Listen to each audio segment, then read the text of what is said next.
Hello, everybody, and welcome to Stand the Line, a horror genre podcast where we talk about something horror genre related every Thursday. And we are back with author, person who writes things, not really good at 69ing. Please welcome in Kelli Green. Hello, I'm Kelli Green, aka Kelli Green Ivy. Woo! Wow. So the six. Me and Kelli tried it. Well, it just wasn't working out. Didn't work out. It didn't work out for us. Yeah. But I did give Kelli a lap dance the other day. I did. She was feeling very emotional. I was very much in my feelings. But the lap dance kind of cleared that right up. Yeah, she motorboated me. I'm not joking. She motorboated me. I did. You smell like baby powder. Which is shocking because I sweat a lot. I don't even think I showered that day. So you just Yeah, I didn't. I didn't shower. I did not shower that day. Dang. Well, then you just naturally smell sweet. That pussy a real Yankee. Okay. Oh. So yeah, with this podcast stand along, we pussy fresh. What? Excuse me. I said pussy tight, pussy clean. Speak up, Pussy Kelli. Pussy tight, pussy clean, pussy fresh. Continue. Okay, thank you. Kelli sometimes mumbles, so we have to work on speaking louder during a podcast. So, this podcast, we had been meaning to film this since August. Yeah, and some birthday. things came up for some people in the room where it kept being pushed back. I'm a slow reader. No, that's not the case. You just weren't reading. Because I said, did you read this past weekend? And you said no. For multiple weeks in a row. I don't remember it that way, but You got the other book done. Yeah, but this was... I don't know. I was just bad at it. Damn, you hate Joe King. Isn't Joe You gotta Hill? be... Joe Hill. I was like, you gotta be Joe King, Stephen King. Oh my god, if his last name was King, he'd be Joe King. Oh, his last name should be King. Like, you gotta be Joe King. You gotta be Joking. You gotta be Joe King. You can't be Joe Hill. You gotta be Joe King. Missed opportunity. Yeah, we like to talk about horror-related things, and sometimes we like to review a book, and we are reviewing, or really just talking about our favorite points from the Black Phone Stories, originally published as 20th Century Ghosts, which is interesting because that's a different title in the book. Yes. And they switched it to a different title in the book now. Probably for the hype of the film. The movie, which, have you seen? No. I have not seen it yet. We should see it. Well, we were supposed to see it after we did our episode here and then did it for your podcast, which is what? Pick It Apart. When was your last episode? My last episode was last week. Oh, okay. I didn't know that. I didn't see you post about it. Righteous Kill, I believe I don't know. Well, tell the people who, what Pick It Apart is. Tell the people who don't know who Kelli Green is, who Kelli Green is. Hi, I'm Terrah Card. No, say who you are. I'm Kelli Green Ivy. Yeah, and she's an... I'm Kelli Green Ivy, and I'm an author and a podcaster. Author of what? Entertainer. I'm author of... Look to the people. Oh, sorry. Hi. Okay. I'm an author of... my novel is called May, and then I also have a short story called Cool. And... No, keep going. Keep going. I don't want to interrupt you again. Okay. So I've put on horse blinders. Anyway, so May and Cool and Elizabeth are my books. And I also have a podcast called Pick It Apart, where I take movies, music, it can also be just concepts, and we just dig into them. I'm an overthinker, so I wanted to overthink out loud with other people. And she's right. Yeah. My most recent episode was about a movie called Righteous Kill. But there is an episode that I think it actually has the most listens, and it's about misery, and it's with your host, Terrah Card. Oh, it has the most listens? I think it does. Oh, why? I don't know. Me and your mom are just real cool like that. Yeah. Kelli's mom, Mo, shout out to Mo. Hi, Mo. Is on the episode. I call you Mom. She ain't... She told me not to call her Mrs. Green. Because that's not even her name. What is her? Tubbs. Oh, work. Yeah. Oh, so you're a liar. Are you telling me Kelli Green Ivy is a stage name? No, my dad's last name is Green. Oh, okay. And what are we talking about today, Kelli? Today we're talking about not the green phone, but the very African-American phone. By Joe Hill. You know, if Joe Hill... He wouldn't say African American. He just said something else. He would have said something else. Because much like his father, Stephen King, It's a lot of slurs. A lot of slurs in this book. Gay slurs, homophobic slurs, ableist slurs, racist slurs from multiple different races. But we did enjoy reading some things. I will say some things were good, and we're not going to completely shit on this book because we spent a good amount of time reading it. Yeah. It's a pretty hefty book. So we're going to actually just talk about like 9 of our favorite stories. Real quick, we're just going to say who did not make the cut of the top. There's 15 stories. Yes. 15 stories, and who did not make the cut. One was Abraham's Boy. Yeah. About maybe vampires, but really it could be just a killer father. Just a also, person. We're getting into what? Horror? No. If we're gonna be talking a lot about a book. Spoilers! There we go. We're gonna be going into spoilers. If you want to read this book, go read it somewhere and then listen to this podcast. If you don't give a fuck about that, then just hear us talk about it. Right. So yeah, we will not be talking about Abraham's Boy, Better Than More, Home. My handwriting is bad. Better Than Home. Yeah. Which was just a boy. It's a baseball boy. It's just, okay. The theme in Joe Hill books, and these stories is, 1, you gotta say a slur. 2, you gotta be into baseball or love baseball a lot. 3, you gotta be talking about someone autistic. 4, you gotta hate fat people. Yeah. You gotta hate fat people. That was a problem with Final Girls too, but that wasn't Joe Hill's fault. Yeah, that was the pseudonym's fault. We're not going to be talking about Last Breath. We will not be talking about Deadwood because it was like, you know what? You can literally go look up Deadwood and read it yourself. It is 1 page long. And I think me and Kelli just don't have big, wrinkly brains to understand what it was about because it was short and we didn't get it. Nope. We will not be reading The Widow's Breakfast. No. Didn't love it. I put not good next to it. Not good. And we won't be talking about Bobby Conroy Comes Back from the Dead, which is not a bad short story. It just wasn't our favorite. We're going to be talking about our favorite ones, which I would say 1 through 9. Yeah. 9. That's, what is that out of 15? That's probably like a 70, right? 9 divided by 15. Oh, it's a 60. Ooh. That's a 60%. You know what? That's a pass. Yeah. Yeah. C's get degrees and not D's. And B's get you. Bitches. Hey. Oh, hey. Okay, so we're going to be going into kind of just like quick summaries of each story and then talking about them from there. So at number 9, we have, and also 15 through 10, you can rank those however you want. In our minds, we just didn't like them that much. At number 9, coming in with you with the hottest video of 1995, this is TLC Waterfalls. No, I'm just kidding. Anyway, go ahead. It's Best New Horror, which is a story about a writer who was reading a short story about another writer who got fired because of that short story because it was just so vulgar. So graphic and vulgar. Yeah, the graphicness of the story was about this man who kidnapped a woman and a boy, sewed buttons on the boy's eyes, and then sewed buttons on her vagina. Yep. And it was very sexually explicit against her in not good ways. Yeah, very just torturous. Yeah. And this guy who's like reading this, he's like, I need to find this writer so badly. So he does find him at his home cabin with his fucked up tooth family. Yeah, he goes into the house, which don't recommend that. Never. And he meets his family and finds a dead woman just in a bed. Bedroom that he was not invited to go into. So. No, don't snoop. I learned that the hard way in life. Do not snoop. You will see things you should not have seen. Nope.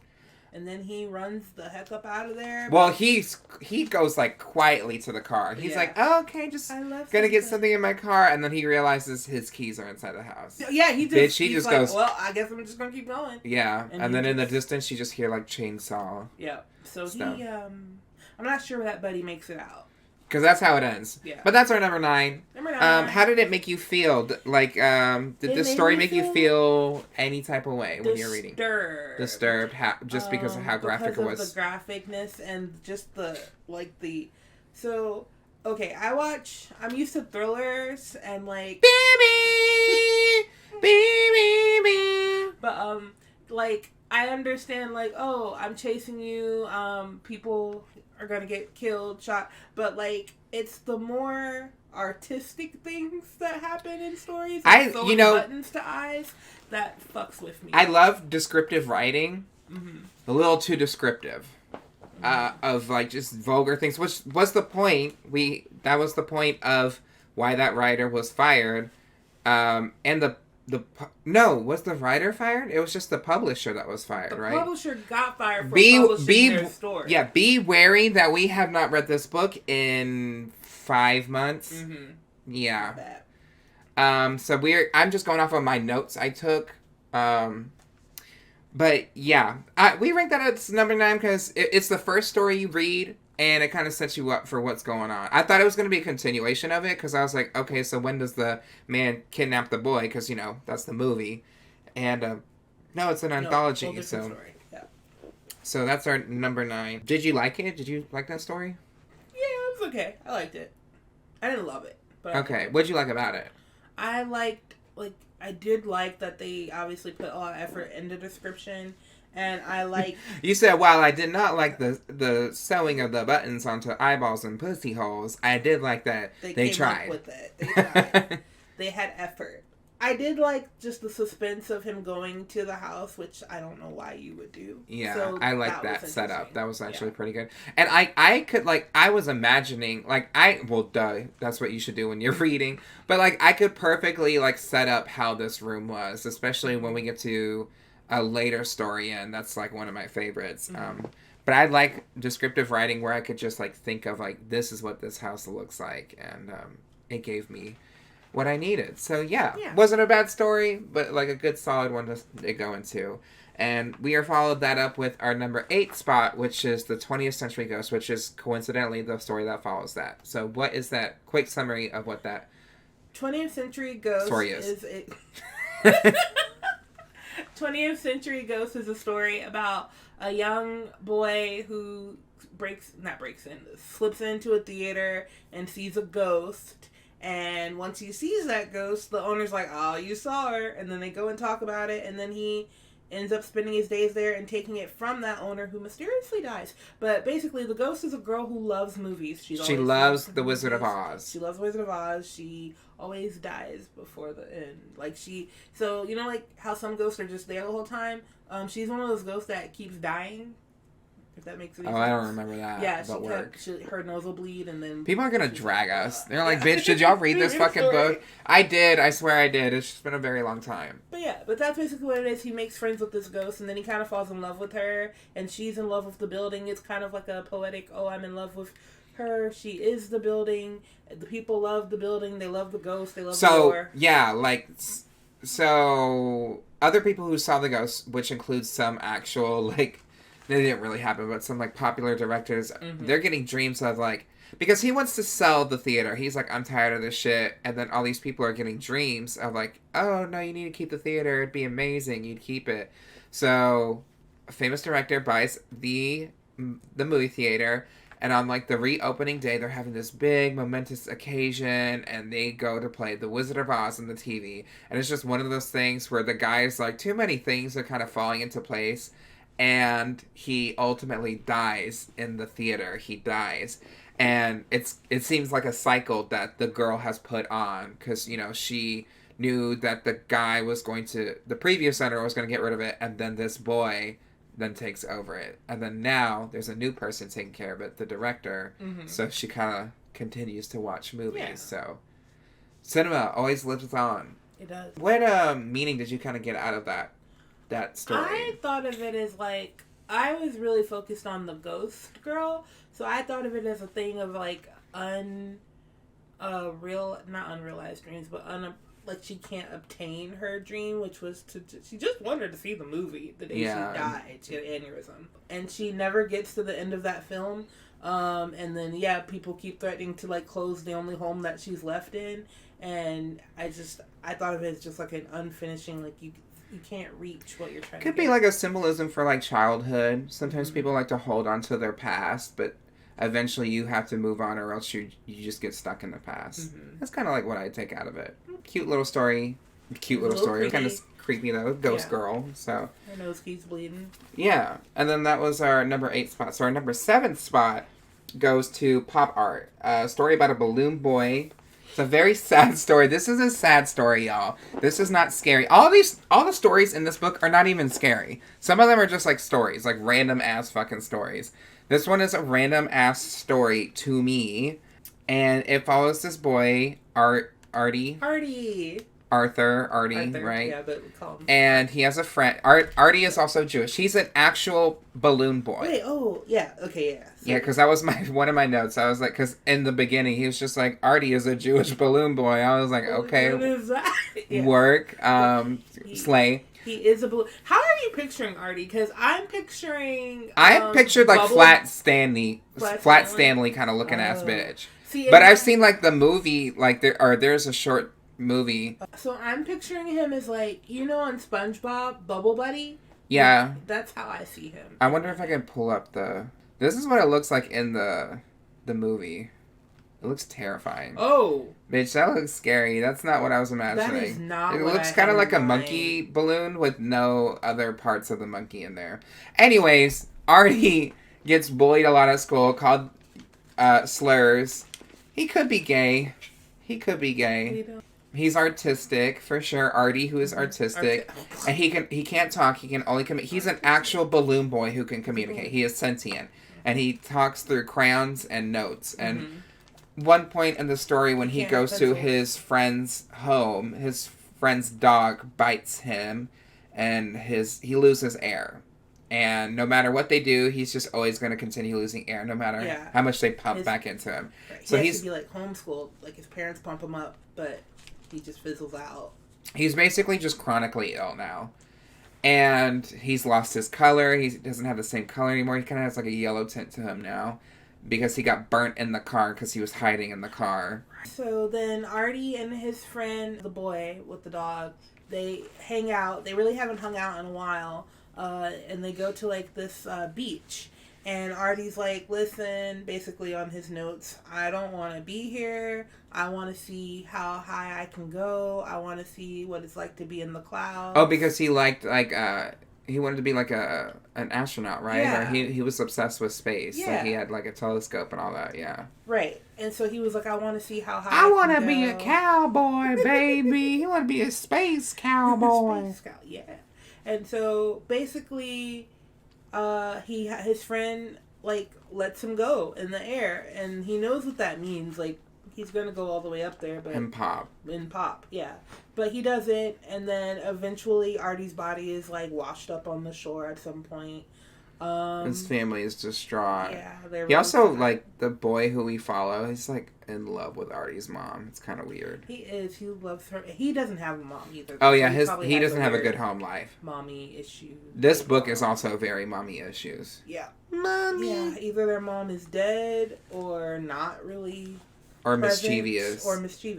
Yeah. Well, so his mom is dead. And so he doesn't really, have a mom. But he can't face her after that, of course, because he basically assisted his their suicide. Yeah. So. But then, what happens to the boy? In college, he meets a balloon girl, and they get married, and I think they have kids, which is really weird. And that was that story. Babies. So, how did that story make you feel? It made me feel weepy. Like it made me tingly in my underwear. I felt funny things. No, it made me feel sad because it was really sad. Really wanted Artie to have a good life and people to not be mean to him, and then he popped himself, and I don't even know if he got to see a cloud. Because yeah, you said I don't even know if it was a cloudy day, bitch. Yeah, it was obviously just a story about someone with like a health condition that eventually just wanted to die instead of just didn't live, which anymore. Yeah, that's rough. So that's our number 7, and this is the third story in the book. So we perfectly ranked it 1, 2, 3, 4, or 1, 2, 3 in the beginning. It changes after that, but that's ranked 7 for that. What did you like about this story? I liked the weirdness of a balloon boy. Like, I was like, huh. And, like, them really making it work. Like, oh, he can't do this, but he can do that. And he can draw with crayons. And then Kelli asked, how do you give birth if you're a balloon? And I said, it probably just, like, goes, like, inside out. Just, like, like those balloon houses, how there's, like, insides and you can go in, like, a room in it. It probably looks like that. Yeah, like, where's that balloon baby coming from? And she was like, how do you have sex with a balloon? I said, there's plenty of videos on the internet. that will show you how. You know what? As long as you're not hurting anyone else or yourself, then by all means, go for it. Pump a balloon. Go and for it. As long as it's not illegal, too. Okay, so our next story that we ranked at number 6 is My Father's Mask. So this is a story about a family that goes to a cabin because they're avoiding the playing card people. I'm gonna be real. I felt very dumb reading this. Something about me liked it, but I'll tell you what that was later. But so yeah, his mom is mischievous, and she's always making games. He really does not care about any of this right now. He wanted to stay at his friend's house and ogle his hot sister. Oh yeah. But he can't. Oh yeah. But he can't. He has to go with his parents where the playing card people are. And at one point, she's literally... Well, they don't intentionally go there, I think. Oh, to get away from the playing card. I think they're like... Because she's like, get down in the car, it's the playing card people. And he's like, okay, bitch, you're weird. Yeah. But, like, there is the playing card people. What do they call it? It sounds like the Fairly Odd Parents. The playing card people. We're the pixies. Anyway, sorry. Keep talking. So they get to the home and he's really like confused, and she gives him a mask to put on. Tells him not to take it off outside the house, and of course he's like, I hate everything about this. But he puts it on, his parents put on masks, cool. I'm thinking, no, I didn't know what to think yet. But anyway, they get in the house. And then the next day, his parents are like naked and walking around with masks on. Yeah, dad's just butt ass naked. Mom's got like a t-shirt. Yeah. So he goes outside because he's like, fuck that. And he leaves to like go play. His dad though tries to like talk to him one last time and like it's like, son, and then he's like, never mind. He's pulled away by his wife. So I started being suspicious of the wife and like thinking like, is she feeding them to the playing card people? Like, what's happening? But, yeah, so he meets some funky kids in the woods, and they're, like, wearing masks. I thought it was very fun. Yeah, they're wearing masks, and so they go to he plays a card game with these kids, and she's like, she says, like, some weird shit to him, and obviously he's seeing weird shit, so he doesn't give a fuck. He goes back to his home, where his dad just has, like, surgery, like, markers. Oh, yeah. Like, on him. And what is her name? The appraiser? The appraiser, right? Yeah. There's an appraiser there, and she starts flirting with the dad. And so I'm thinking, is this some weird sex cult? Like, I don't understand. But the mom gets the bags and takes the boy and has them with the mask on, and she's like, we're leaving. Yeah, she's like, want to play a new game? Pretend your dad did not exist. Forget daddy. Yeah. I liked it. I actually liked it because, like, I was like, oh, I wonder if that was, like, there's, like, some weird time loop going in and some weird deal with some sort of cult or something because they're very lucky and they're also very rich. And I think this is just them upholding, maybe sacrificing a man to kind of get what they want because... was it the uncle that died? Grandpa died. Sorry, Mine Grandpa. did too. I need to reread it again, but it was very interesting because I was like, I don't know what's happening, but I'm also intrigued on what is happening. Yeah, I might reread that too. Like I said, I felt dumb. I was like, I'm missing something. There's a white rabbit being eaten in the story, which I think is like an Alice in Wonderland reference, where it's like you're not tunneling down anymore. You're not wandering anymore. This is just where you are now. Yeah. This is the reality. Yeah. It's just kind of a crazy concept to be like, hey, we're going to do something, pretend like your father never existed. That's kind of like crazy. Like, ooh, okay. It made me think, it's not my favorite, and I wouldn't say it's better than the other ones that we were watching, or that we watched the book that we were reading, but it made me think a lot. So I think that's why I really liked it. The sexual chemistry was a little weird because it seemed like the mom was kind of putting something down, which was kind of weird. Didn't love it. I felt like there was too much sexual energy around the kid. Yeah, it made me uncomfortable because that's what I was getting from the mom. Yeah. And how she was like put on a mask and she's like basically naked, and the dad is naked. You know what? Maybe she's playing cards. She gambled. She probably gambled for this. Let's gamble. And then, like, every now and then, someone in her family that's a man is going to die. Yeah, I don't trust her. Whoa. I don't Whoa, Kelli. Whoa. Well, you can't even see the hands together. Wait, what? Wait. My arm is so tiny. It looks broken. I'm just kidding. So yeah, that was our rank number 6. So at number 5 is Kelli's favorite story is You Will Hear the Locust Sing. So this is a story about a boy who loves to eat bugs and wants to become a bug, and he gets what he wants because he progressively, like really fast, his skin starts to shred off of his body, and like he's secreting this like goo, and he turns into a giant locust. And that's where I left. Yeah, Kelli didn't actually finish this one, which I bullied her for. Yeah, I didn't stomach it. I'm sorry. Yeah, I mean, it does talk about, like, eating shit, I think, in the story. Oh, eating bugs off of dog shit, I think. So, one, very grotesque, but how the story goes is he is a bug, and this is in Arizona, and it's somewhere near where the bomb goes off. So, you can take that for what it is. It's probably some radiation, because I think they say something about a cloud. And this radiation turned him into a bug. He's like he's at the, what is it called? The dump? Is that what it is? Like where they drop trash off? Yeah. He's like at a jump yard. No. Junkyard.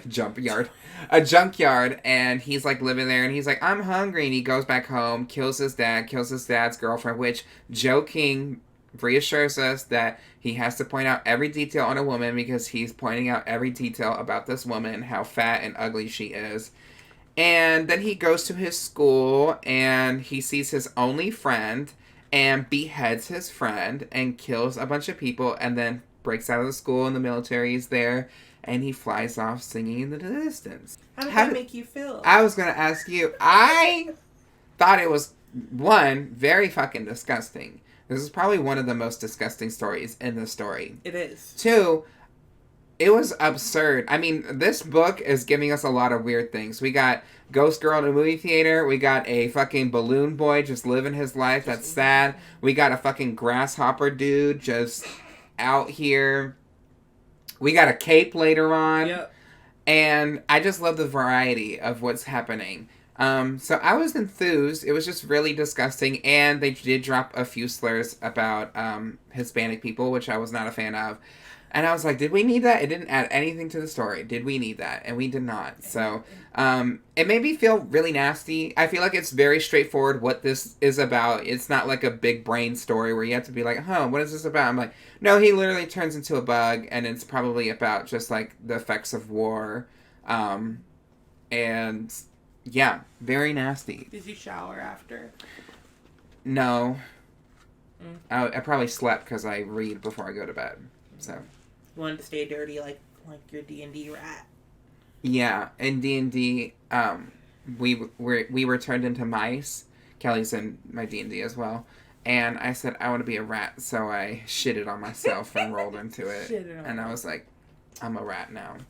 I wish you could have something you could add to this, but you literally did not finish the story. I read... Boo! Yeah. I read the beginning.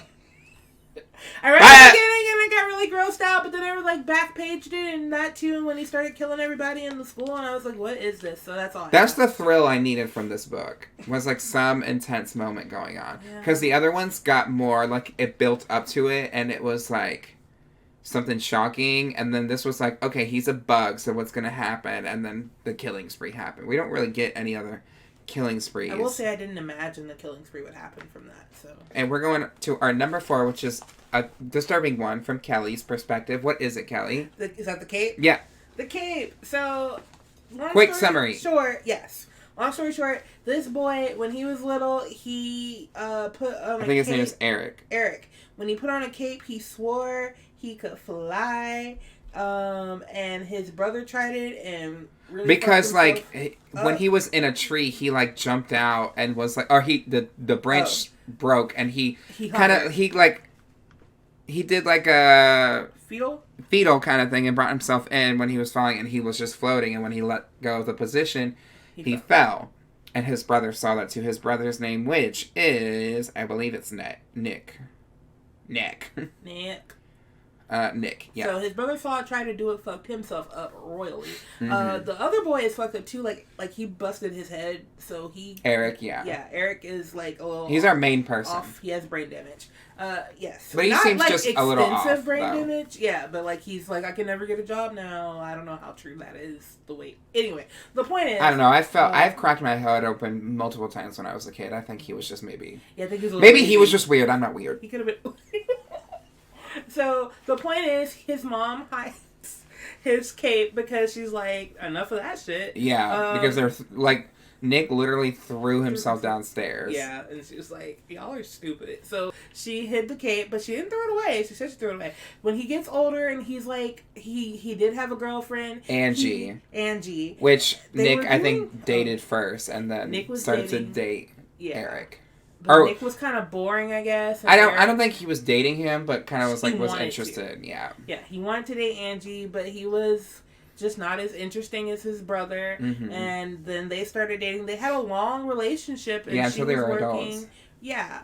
She was working and taking care of him. While he was just at home. Yeah, doing nothing. And at first she used to think he was like endearing and interesting and wow, he wants to see the world and he's going to get a little cottage. And then she was like, bitch, you're never going to do anything in your whole life. And he actually pulled a knife on her, which he wrote which the narrator writes is like, I don't even know what I was doing, but I feel like he fully was like, fuck you. Stop talking to me, I'm gonna cut you. Anyway, so she left. And then he has nothing better, he has no life, so he went back to live with his mom, who's also sick of his shit. He lives in the basement, he doesn't do anything all day. His brother calls and tries to encourage him to do stuff, and he's like, you don't understand. I hate myself and I drink a lot and I don't want to. A lot of resentment to his brother. Yeah, who's a doctor now. Yeah, he's a doctor, and now he's found the cape, and he's like, wow, and he puts it on and he fetal positions again, and because he's just like, I think in the bathroom or no, he actually goes to the bathroom later, but yeah, continue. Why am I rocking like that? He fetal positions and he starts hovering and he's like, oh snap, and then he like hovers over the toilet. It's like, very Back to the Future, but he like goes to the bathroom like that, and then it's just fucking X Games mode going around the house, like, just in fetal position. Yeah, he flies around his whole house. He is having a ball, and then he's like, you know what? Once he gets the hang of it, he's like, I'm gonna fly out this bitch. Yeah, so he flies. I don't think it's necessarily a tight fetal position. I think it's like loose, like a chair almost, like a. What do you call it? Those sitting. Because squats? the girlfriend gets in his lap at one point. Like, yeah. Woo! So he goes to his girlfriend's house and she's on the phone with her new boo, and he calls her while watching her, and because she's like in the shower. Oh yeah, she was. You forgot he covered his face in lipstick, red lipstick, like a crazy person. That was weird. Yeah. Goes to her, he's like, "Hey, look what I can do," and she's like, "This is crazy," and he goes in and like takes her for a ride in their room. And they're like, wow, this is amazing. And he's like, let me take you for a ride around the city. And she's like, okay, I never got to fly before. And so they're flying, and it's like they're having a great time. Like, you would think, woo. Okay, as a reader, I'm like, oh, they're going to get back together, blah, blah, blah. And he literally just drops her. Like, he goes outside and then purposely drops her ass. Because he had thought about killing her anyways, and then he's like, I should go visit my brother. I should go show him to fly too. Yeah. That's how it ends. And I'm like, oh. Kelly, we're going to an ad break, and when we come back, we're going to be talking more about what? Get your book. The Black Phone! Or? The African American mobile device. Was it mobile? It was to the wall. The African American phone.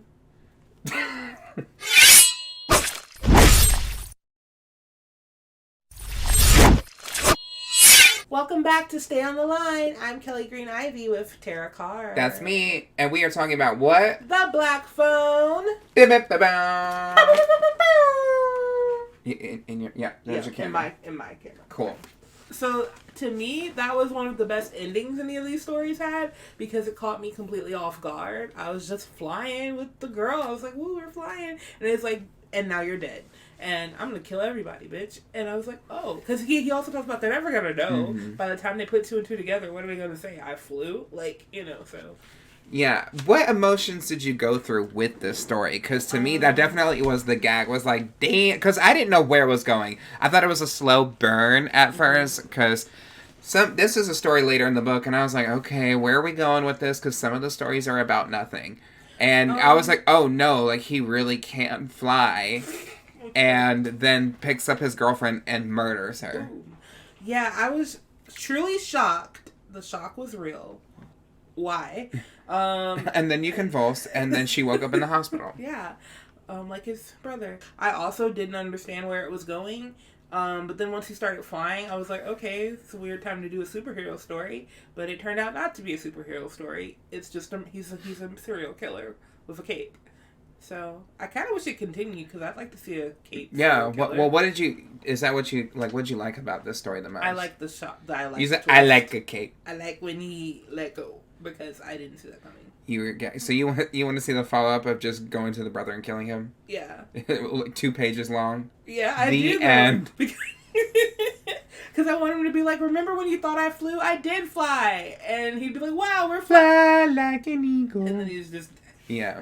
I thought it was good. I mean, we kind of ranked this high for that reason, just for the shock value. So everything that Kelli said, I 100% agree with, or at least 92%. So at number 3, this was one that I liked, but Kelli says it's totally normal. It wouldn't scare her at all. Once I had to think about it more.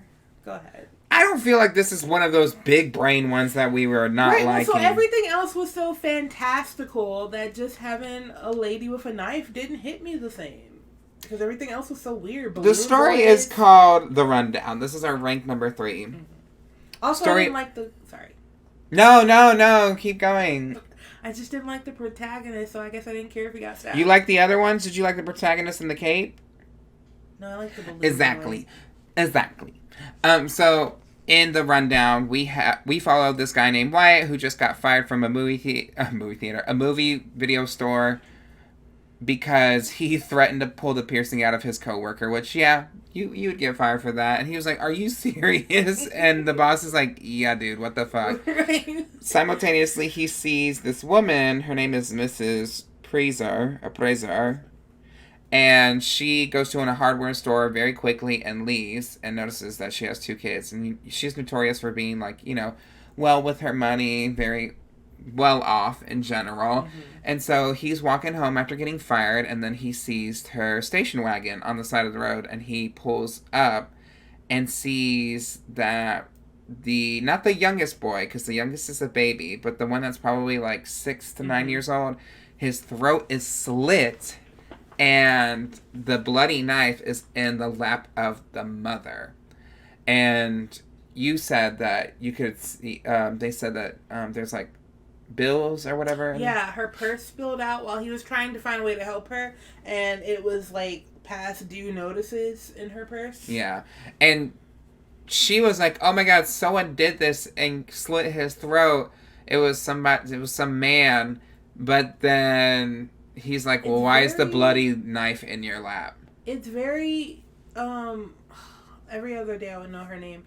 But that one lady that shot her children, and was like, it was a bushy-haired stranger on the side of the road who wanted my car. And, like, it makes no sense. Like, there's no way somebody you totally killed your kid. Yeah.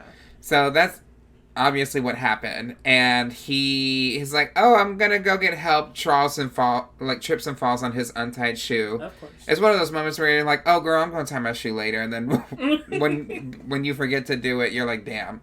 And they kind of scuffle with each other, and then she's like, help! Somebody help me! She pulls the white woman card and runs away and is like, help! Somebody help me! Yeah.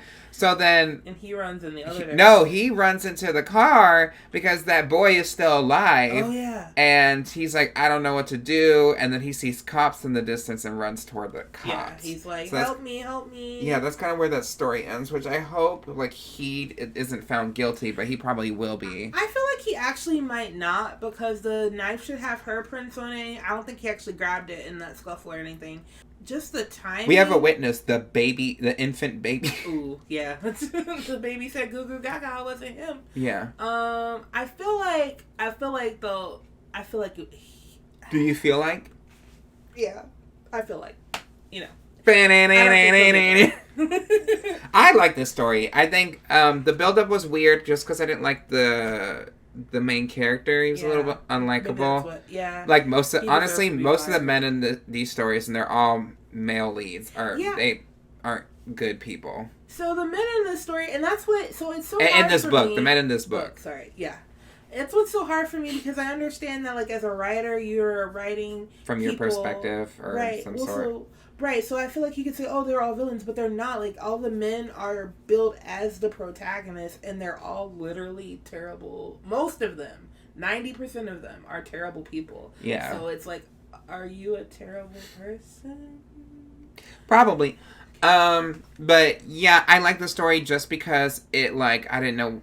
I like the build up of, like, we kind of get a little sprinkle of this mom and her kids, and then just the scene of him getting to the car, and it's pretty fucked up. It's really fucked up. She, like, was like, I can't take care of these kids or anything like that. I can't do this. So she goes and kills one of them, or attempts to murder one of them, and then tries to kill. It was a nice, like, little action scene, a little fight back. To kill him. I do like a fight scene. Yeah, I thought it was good. How did this story make you feel? It made me feel. At first, it made me feel annoyed because I didn't like him, and I was like, "Good, get fired." But then anxious because I don't know, like, I mean. No, first you felt this isn't scary at all. Yeah, well, no, because again, I guess I was. At this point in reading the stories, I had seen so many weird things that I was like, oh, lady with a knife. So, yeah, I didn't rank it the same out of the other ones. But I did still feel anxious because I don't know what's going to happen. Work. I liked it, and that's why it's ranked number 3. So, did you like it? I did like it. Cool. So, rank at number 2 is the title of this book, The Black Phone, Ring. Which was made into a movie. And this is a story about John Finley, who was kidnapped by the Grabber, also known as Al. So is this what the Grabber looks like, or in the movie? Yes, I believe. We haven't seen the movie yet, so we've already reiterated that. Yeah. So, general summary of the. A boy gets kidnapped. Sprayed in the eyes. With wasp spray. With wasp spray. He raids him like a roach. I think wasp, it can melt your eyelids. See, I didn't know that. I think they say that in the book. Like, he was, blind for a majority of the time that he was taken. Yeah, I feel like putting any chemical in your eyes would probably do that. Yeah, it's this guy who has kidnapped 3 kids before and has killed them. Mm-hmm. And he lured him to the van with the whole, I need help. I need help with this. Yeah. And the balloons came out and all this. And then, he gets him. And pushes him in. So he takes him to this basement room. He lives in this house with his brother. But the brother is unaware. Mm-hmm. And the kid was, knocked out when he brought him in, so never heard him. And the room itself is soundproof. And there's the only thing in there is it's like a mattress and then an old telephone. Yes, but the phone's not hooked up to anything. Yeah, so he was like, bitch, you can call anyone you want. Yeah, it's not gonna happen. Work.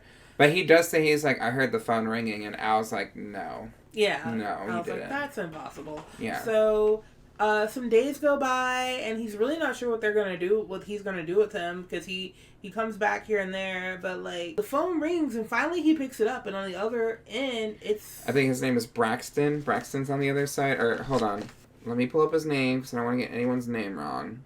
Bruce. So Bruce was one of his friends that he played Little League Baseball, and he was one of the victims. So Bruce is on the line. You could say he could stay on the line.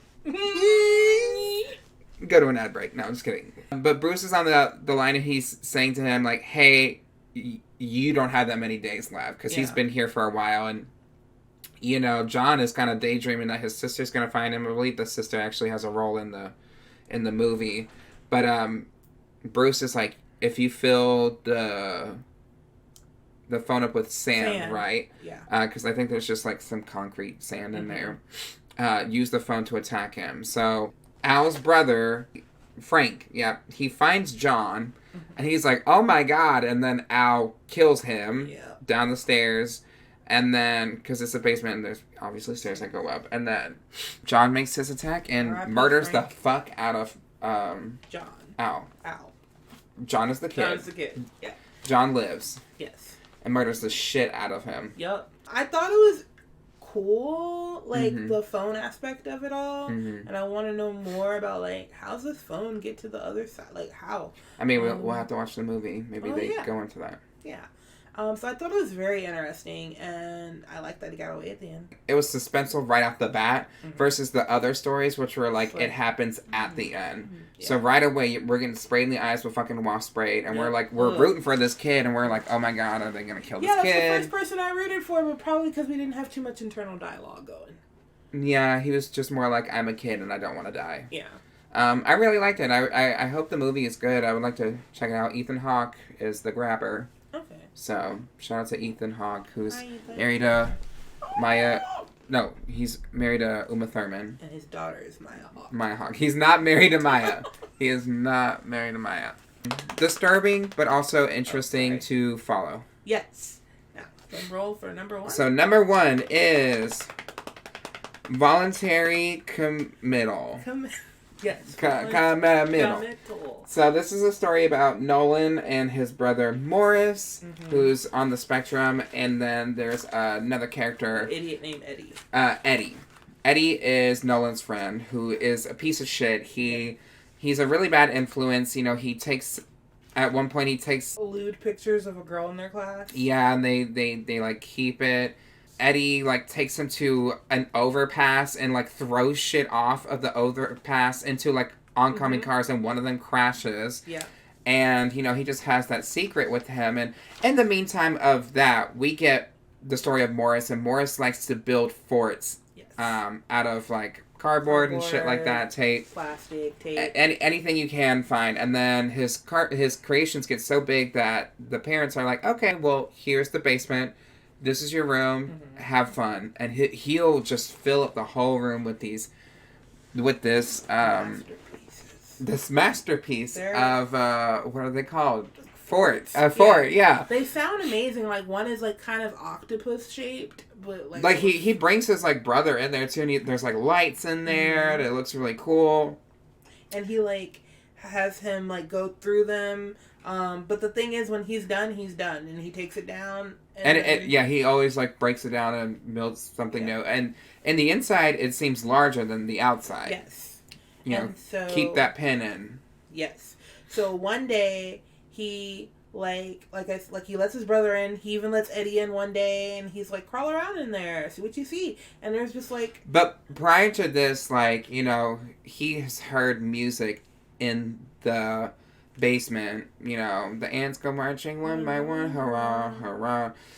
And, you know, when he leads, when Morris is like, hey, you and Eddie should go down here and look around.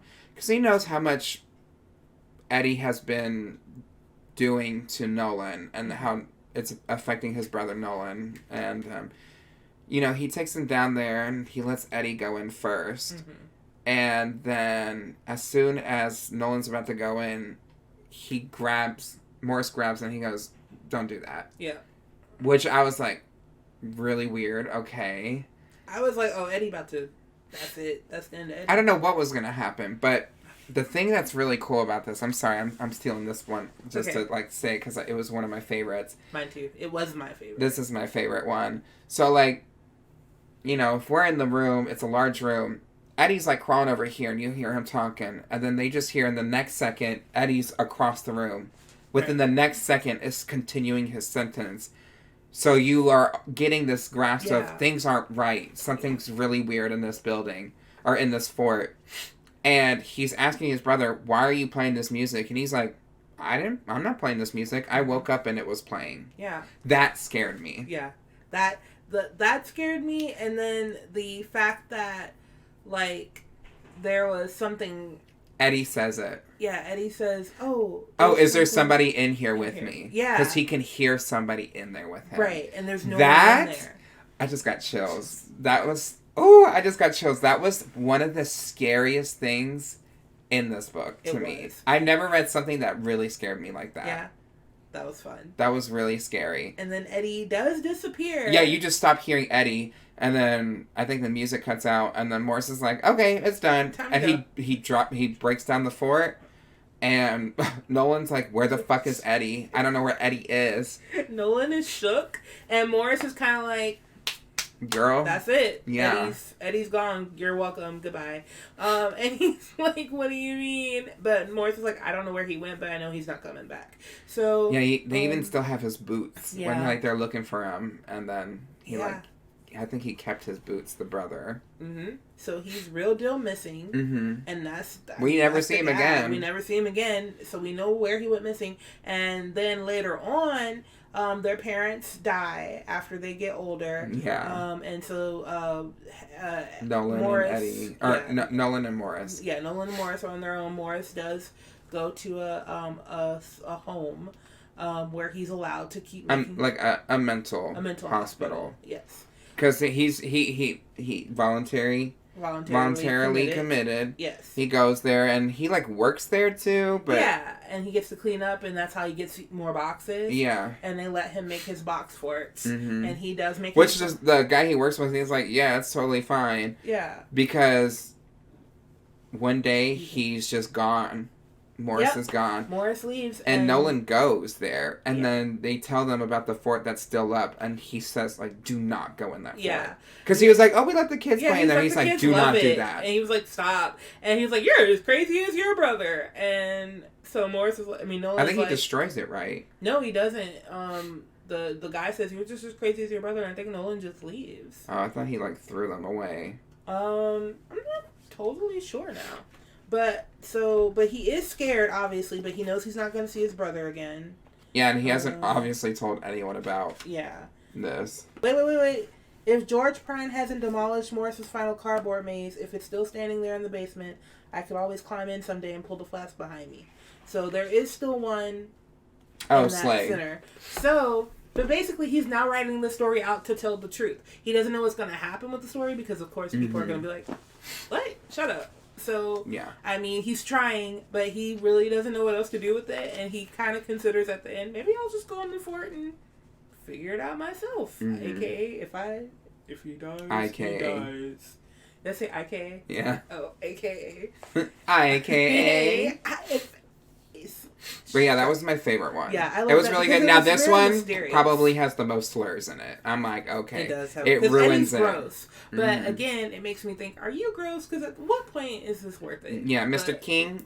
Mr. Hill. Sorry, Mr. Joking. Joking. Are you joking? You gotta be joking. You gotta be joking. Especially if you didn't spell it with the E. It literally would be joking. It would be. That was my favorite. That was my favorite as well too. So, which story made you the saddest? What made you feel the saddest? Balloon Boy. Pop art? Yeah, pop art. Pop art? Okay. Which story made you feel sick to your stomach?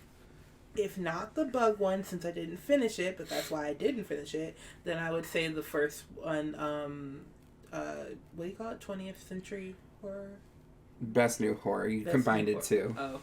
20th century ghosts and best new horror. Best new horror. Best new horror. I would say that's pretty gross, but I did finish reading the Locust story, and that one is definitely the most disgusting. Abraham Boyce gave it a ride for its money. That was kind of gross. If we're talking about stories that we didn't write. It wasn't that gross when I think of the other ones. It was just bloody. Which story impacted you the most? The cave? Voluntary committal. Oh, I thought it was going to be the cave. Because no, that one just the... When I would randomly get text from Kelly finally reading it, it was like, oh my god, that was fucked up. I think the cave really did you. It did. Because it was one of those moments where you literally have to keep... Like, if you ever had to, like, go back and read the sentence again, because you're like, I'm dyslexic. That's... Well... Okay. Bitch, you ever read, like, the same fucking 3 sentences back to back, and you're like, damn, I did not mean to do that. I think that's my ADHD, too. So, but... This wasn't because I did not comprehend the sentence. This was because this time it was because I was just like, no. Like, I just kept reading that part because I was like, did he really just drop her? And then I did take a picture of that page and I sent it to you. I said, bitch! Yeah. Yeah. So I think that one did stick with me a lot because it came out of left field. He was just like, I like to fly around and I'm going to kill you. So... He doesn't even say it. He doesn't say. He just does it. He's just like, yeah. He doesn't Man even of his tell word. her. He doesn't even say, "This is because you left me" or anything. He's just like, whoop. I'm sorry, bestie. One that affected me probably the most was definitely voluntary committal. That's one still. That was just like, that was the scariest line delivery, where it was just like, is there somebody in here with me? Mm-hmm. That's really scary. In a fort where you're like just hearing you in the corner, then I hear you over here and there. Mm-hmm. Yeah. I still say that one stuck with me, even though I didn't screenshot it like that. I was still thinking, but how? Now, which story would you hate to be in? Like, if you're in that story world, which one would you hate to be in? I would have hated to be in... I almost want to say voluntary committal just because I know I would have got my curious ass in that box. And then, well... But I feel like that's not... I don't even think I could fit in those boxes. I mean, that's true. I wouldn't have been in there. I would have... Did you just salute... No! Oh. No! Kelli. I would have been stuck. So I would have survived. So maybe not that one. Then in that case, I would not have wanted to be in... I don't want to be in pop art. Where there's just balloon people. Yeah, that's... Okay, I don't want to accidentally go like, nice to meet you, and fucking kill them. Okay, yeah, I don't want to be in pop art. I'm clumsy. I sew. There's pins on my floor in here. He can never come over. Yeah, you could never be in here. I don't want to fucking be trialed for murder because you stepped on a sewing pin. I don't want to just be walking around on a hot day and see your head kind of melt. Or, sometimes when I make clothes, I'll forget a fucking pin in there. Bitch, you put on the shirt I made you and I killed you. Yep, pop art. Yep. I'm pop art. Or, oh yeah, the first one. Best new horror. Best new horror. Bitch, you asking all these questions, you gonna find the murderer. You gonna find the murderer, Kelli. Yeah. Would you recommend this book? Yeah, I would, because I'm sure.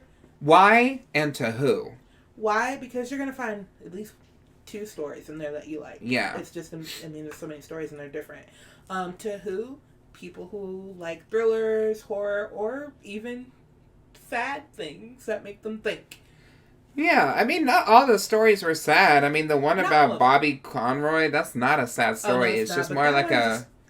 It was like a story. Yeah, it was just a regular story to me. Yeah. He was kind of a jerk, too. Anyway. He was. But yeah, I would recommend it to anyone who just wants some quick reads. Yeah, because you could honestly just read one story in there and call it a day. Yeah. I would probably recommend, definitely just reading the voluntary committal. Mm-hmm. But just be warned that there are language in here that does not necessarily drive the story. It doesn't view myself nor Kelli in a very nice light. No.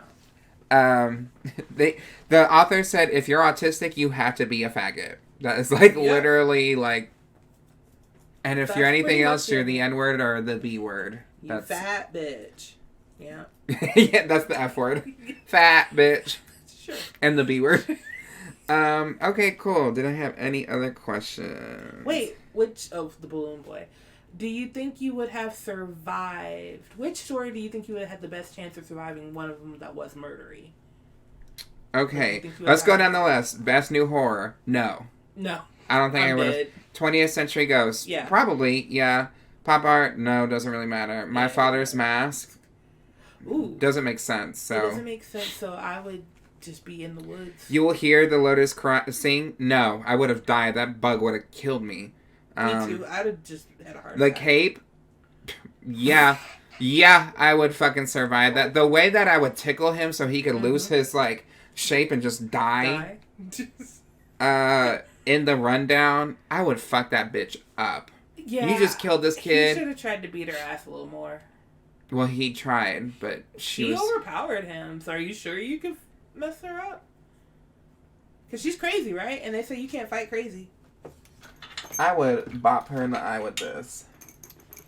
Ooh, okay. Boom, boom, boom, baby. Yep. Right in the eyeballs. This is supposed to help break a car window in case something ever happens, which that's why I don't understand those Tesla cars when they're throwing a steel ball and it's not breaking the window. I'm like, how are you going to get out of the car if you fall into water? Windows need to break. Windows do need to break, y'all. But put this on my keys. There was the smallest chance that she wasn't the killer? And now you've blinded Why is she her. attacking me? Oh, never mind. Yeah, she was attacking him. Yeah. Voluntary committal.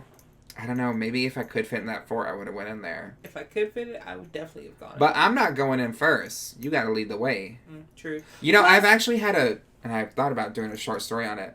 I have some like dreams where I'm like I go into one of those like play pin things, like the huge ones, and it's just massive in there, and it's like continuous in there. You lose track very easily in there. I've had dreams like that, many of them. So, like where you just like you go down the slide and then you think you're gonna go to the bottom, but you just land on another platform with like 10 different slides. Oh shit! And they're the closed ones. They're not the ones that are open. Right. And there's just bars everywhere. So if Terrah ever goes missing, make sure they weren't at a Chuck E. Cheese last. I haven't been at a Chuck E. Cheese in a very long time, and I don't see myself going there. I don't know. Probably not. I feel like COVID. Which one do you think you would have survived? I would have survived. COVID killed the rat. I think I would have survived playing Card People just because I would have put my mask on and did what they said. I'd have been like, all right. I'm screaming. And then the other You would have had your titties out. BBL and all. Does that help me? Yeah. I don't know if that helps me. I think I would have survived the committal one even because if it was creepy stuff going on, I'm not getting in there.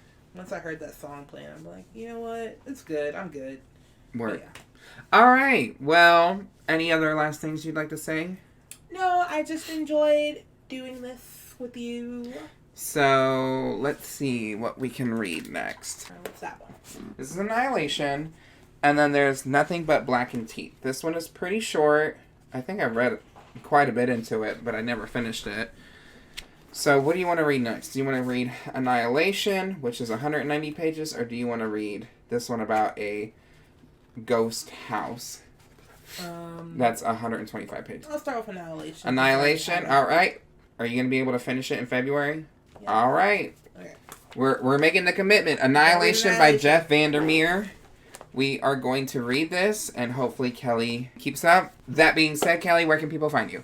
You can find me at Kelli. And I'm not saying that because Kelli's a slow reader, because I am a slow reader too. I have to spend the whole day reading. There were days I just didn't read. Kelli was just not reading. Yeah. We can't do another 5 month No, we gap. can't. We can't. Attention span's not great, guys. Sorry, I have to work on that though. So, I do need to start doing something. I'm screaming. She literally was like, I asked her to say who you are, and she just said, my attention span is short, and then started explaining something else. Okay, sorry. Where can you find me? At Kelli Green Ivy on TikTok, Instagram, and Twitter. And my podcast is called Pick It Apart on Instagram. You can find that at Pick. It's going to be under here too. Okay. But you can say it. Pick It Apart Pod. PICKIP. Nope. Pick It Apart. You'll find it. On Pick Instagram. It Apart Pod? No, it's just Pick It Apart. Oh. Is there any underscore in there? Yeah, it's Pick It AP_art. Okay. Pick It App Art. So, that's where you can find me. But I was going to ask you this question for the show. So, like you say you read before bed. That's one of the reasons it takes me so long to read these scary stories. Does it not bother your dreams to read them before bed? I already have fucked up dreams, so it doesn't mean anything to me. Gotcha. I always pray to have a good dream or no dream at all. And I'm Terrah Card. That's TERRAHCARD. You can find me under most platforms under that name. You can subscribe to this podcast on Spotify, YouTube, anywhere that you listen to podcasts, Google Podcasts, Anchor, iTunes. But please, please, please leave a good rating and review of this podcast. We have, I think we had a decent amount on Spotify. Let me pull it up real quick, actually. Bitch, we got 17 reviews? Ooh. 17 5-star reviews. Oh my god. And don't forget to subscribe to their Patreon. Oh my god. Do I have the Apple one here? Apple. Oh, whoa, I got 15 ratings on iTunes too. Whoa, wait, hold on. Let me read these bitches. We got a review from KT Bear 16. I found this pod looking for Dracula reviews that weren't on the payroll or at least didn't seem that way, and was so happy that this is that podcast. They do a great job getting to the point and not sugarcoating anything or making excuses for anyone. I just let Apple do its thing and lets all the episodes play, and I'm enjoying all the horror reviews as well. Well, thank you so much. The title was Came for the Drag Reviews, and it won't let me read the rest. Oh. Thank you so much for that. And then this other one is from December. Love this pod. Terrah and Zanny are fantastic together. Entertaining queer art is what this is. Wow. 15 reviews and then... Look at you. Oh my God, I got a good podcast! So yeah, keep up doing that. I know, Kelli. Kelli is great too. So if you're listening to this and you haven't left a review, leave one so Kelli can see it. And then you can further support the podcast by joining... Hold on. Let me fucking move my tab. God damn. You can further support this podcast by joining the Patreon. There's several different tiers. For $1 tier, you get the episodes ad-free and early. For the $3 tier, you get the full video edition. The YouTube version gets half of the video, and then the rest is just audio. Okay. And then Kelli was confused because she doesn't listen to the podcast. I do. And then at the $7 tier, you get added benefits as well as like extra videos and things like that. Oh, I totally forgot. I need to do a bonus video. Okay, I have 19 active patrons. If we get to 25 by the end of February, we will be doing a giveaway. Ooh! A giveaway for patrons only. So, what I do is, we brought this up on the podcast, but I've been buying DVDs lately, Blu-rays. Something that I've never used in those, because they'll have a DVD and the Blu-ray, I never used the digital copy. I have these codes of digital copies that I never use. Yeah. So what I would like to do is, when we get to 25 patrons, I will do a random giveaway, and the first person that is pulled up will get the movie of choice. So if we make it to 25 and that's good, we'll do the giveaway. If y'all love the giveaways, I can do it as like a once every other month situation. If we like meet our goals, it's just kind of like what we're getting. So if y'all want a free movie potentially, and I think I'm going to open it to any tier, but I think what I'll do is if you're at the added like higher tiers, like if you're at tier 3, you'll get your name in twice. Nice. If you're at the 3rd tier, you'll get your name in 3 times. May the odds be ever in your favor. Yeah.